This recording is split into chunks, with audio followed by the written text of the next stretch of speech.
بسم الله الرحمن الرحيم.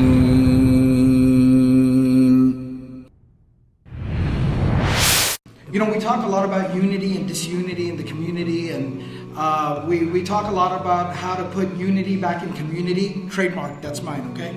All right. The Quran is the ultimate unifier. I mean, take a look around today.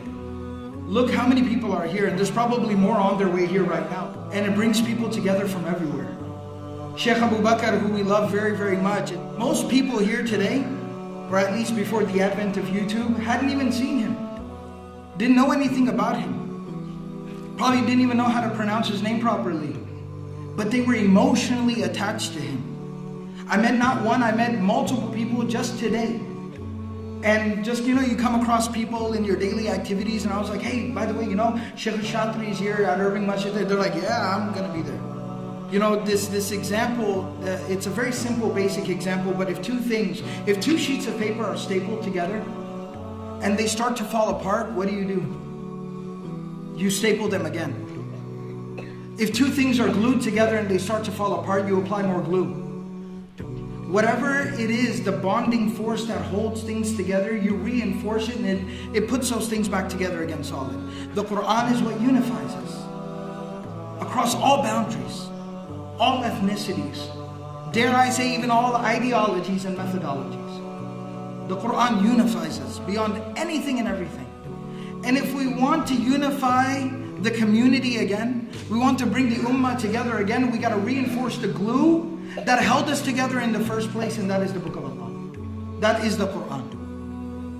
And so that's the first thing I really just honestly wanted to say.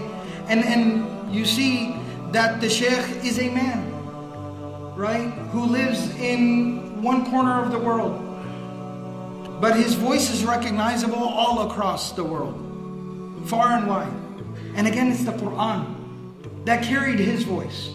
Not his voice carrying the Quran, it was the Quran that carried his voice everywhere. And so just the first thing I just wanted to do was emphasize that and remind myself and everyone else about the magnificence of the Book of Allah and how powerful it is. And if we turn back and focus back onto the Quran, to revive it within our lives, to recite it, to understand it, to live it, to practice it, to memorize it, we don't even realize our own potential. Where the Quran could carry us, where it could take us, not only in this life, but more importantly in the life hereafter.